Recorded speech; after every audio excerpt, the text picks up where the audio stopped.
I quit.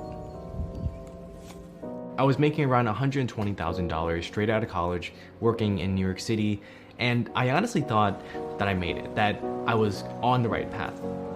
But after working several years in corporate America and learning these 3 lessons along the way, I realized that I was wrong and that I was just digging myself deeper into this hole. And before I dug so deep that I wouldn't be able to climb out of it, I decided to quit. For several years after college, I commuted 1 hour into the office, I worked 10 to 12 hours, and then I went back home and I slept. And I did the same routine the next day. Work, sleep. And the next day, work, sleep. And the next day, work. And I seriously thought that this was it, that for the next 16,060 days that I'd be doing this until I retired. But at least on the bright side, there were 2 moments every day that I look forward to. One was when I got up from my desk, went to the bathroom, and used my phone. And the other was when I got up from my desk and I walked out those doors. Then one day, after watching too many motivational YouTube videos on the toilet, I realized that I had 2 paths before me. One path was bright, the dirt was smooth, paved, and safe, with lots of people walking on it. The other path was darker. The ground was rough, it was dangerous, they had rocks, and it was lonelier. I know some of you guys watching right now, the highlight of your day is also when you go to the bathroom or when you leave the office, and I want to let you know that it doesn't have to be that way. So I'm making this video to share with you my experiences on what finally convinced me to switch to a different path. And I really want you guys to pay attention because I want this video to be more than just words that you see on the screen and more than just some sounds you hear coming from your speakers. So let's start here with work culture itself and how everything is based on how hard it seems like you're working and not how hard you're actually working. I remember time and time again when I had to stay in the office until 8 p.m., 9 p.m., and even past midnight sometimes in order to finish an assignment that day, as if the world was gonna implode if it wasn't finished that day. And I wasn't the only one in the office either. There were honestly a bunch of people with everyone secretly wanting to outwork the other person. And truly it was an endless toxic cycle of people bragging about how long they spent in the office, that the company paid for their dinner and their Uber ride home, which by the way, the company paid for if you stayed past 9 p.m. I absolutely hated it, but it's just a thing that people did. And since I wanted to belong, I joined in on this cycle, which probably perpetuated the cycle. And looking back, it never really stung me until one night, and I remember this very vividly. I was so frustrated at work because I realized that I had to work late. It was already, I don't know, past 7 or 8 p.m. And then my phone started ringing. And I checked and I saw that my mom was calling me. And my first thought wasn't, this is nice, my mom is calling me. Instead, my thought was, what does she want now? I picked up the phone and she asked in the very sweet and kind, sweet mom voice, are you coming home for dinner or should I save you food? And I remember talking back to that phone and my voice was so angry and so annoyed, as if she said something that was completely outrageous. And what I said was, no, I don't have time, and then I hung up. And after that call, believe it or not, I was still angry, as if I hadn't just acted like a complete asshole to my own mom. And I just kept on working. And it wasn't until I went back home and I stepped into the door and I saw my mom. She was happy to see me. She was excited to see me. She asked me how was work. And she brought out the dinner that she saved me and that she made for me. And the only thought I had at that moment was, wow, I'm a total asshole. I chose to spend extra hours of my life so I could help finish a project to achieve their dreams over my own family. And that's when I learned my first lesson. If you don't build your dreams, then someone else will hire you to build theirs. And I realized that if I never stopped working to help someone else build their dreams, then every hour of my time, even after work, belongs to them. And because they owned my time, they owned my emotions, they owned my reactions, and they owned my relationships. And I know this might sound super extreme, but this is genuinely how I felt from doing something that was so unsatisfying every single day that it became painful. And yet even after realizing all this, it still wasn't enough to convince me to take my first step onto the darker path. I graduated from Vanderbilt University in 2017, and then I worked in finance on Wall Street, and I worked on hundreds of millions of dollar projects. I worked with executives, I worked in London for half a year, and I'm not gonna lie, I was super excited to get this job at first because it made me think that I made it. And what was even more exciting was the fact that I got to tell my parents that their son has a good job. Their son got paid a fantastic salary. All your sacrifices that you made to give us an opportunity where you left Hong Kong, you left your friends and family, and you came to the United States without knowing anyone, without speaking the language, all of that, all those sacrifices were finally worth it. But after a few months, that excited feeling I got riding up the elevator to the 27th floor disappeared. And instead, I started to dread going back to the office to do meaningless work day in and day out, and never have I ever felt like I was doing so much, putting so much time and effort into doing something, and yet I felt like I wasn't doing anything. I felt like I was just a spinning cog inside a machine, inside a bigger machine. Until one day, something happened that taught me my second lesson. Every day without fail, around 12:41 after lunch, I would pass this person in the hall, and we can call him John. And I was friendly with John. He was like one of those really old guys that always smiled, always seemed happy, and always had a joke to crack, and he never complained. I wasn't exactly friends with him, but we would say hi to each other in passing. We'd had small talk, and I always thought of John as like this model employee that every company would want to hire, because super hard worker, and again, never complained about anything. Then one day he stopped showing up, and I didn't think about it very much at first. I thought he was just on vacation, but then a week went by, a month went by, and then several months went by, and still nothing. And still, to this day, I have no idea what happened to John.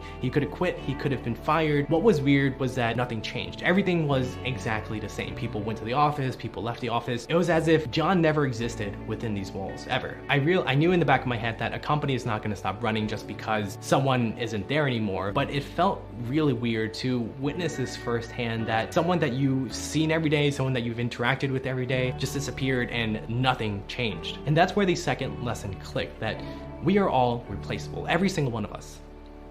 And this really ties back to my first lesson, in that you're really only as good as the hours of life that you can give to the company. Once you can't give them any more hours, or you want to give them fewer hours, then they'll find someone else who can. This is when I felt more motivation than ever before to really start planning and strategizing on how I can change my path and start walking onto the darker one.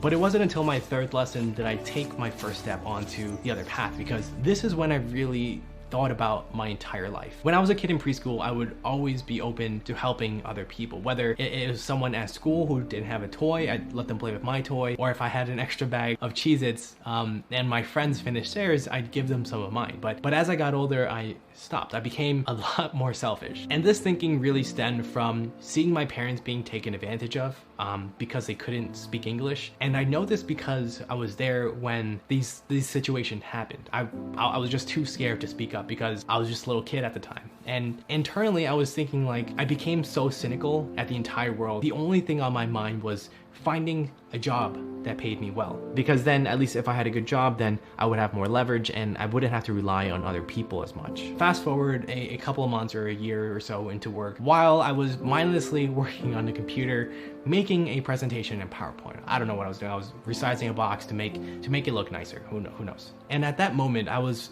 thinking to myself, is this it? Is this what life is all about? To create a really nice Excel model to make a really nice PowerPoint slide. I was just thinking to myself that there has to be more. And then that's when I realized my third lesson. And this is what was missing from my career, which was a purpose.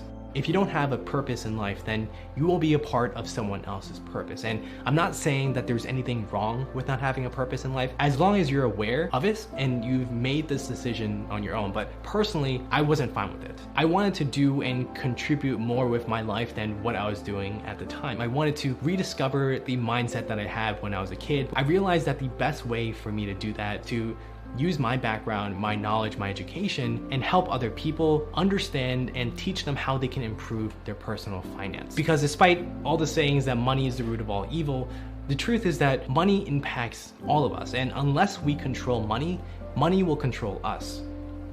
It took me years to learn these lessons that ultimately inspired me to take the first couple of steps down the darker path. And obviously, I was very lucky to be in that position that allowed me to do this. It took me years to finally make the plunge because I felt so much pressure internally, but also externally. Like, my dad is absolutely the hardest working person that I know out there. Out of the 365 days, he would only take one day off, and that was Chinese New Year, to spend time the whole day with his family. And it really sucked when I was younger because I didn't really see my dad very often. Like, when I was a kid, I would be in bed pretty early and I wouldn't wake up until a little bit later. So internally for me, quitting just felt really wrong. Like, it felt like it was disgraceful to my family that I couldn't hold a job or couldn't stand my job longer than a few years. And I felt like I was being really ungrateful. Like walking away from a job that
heard from another random YouTube video, and honestly, it wouldn't have meant anything to me.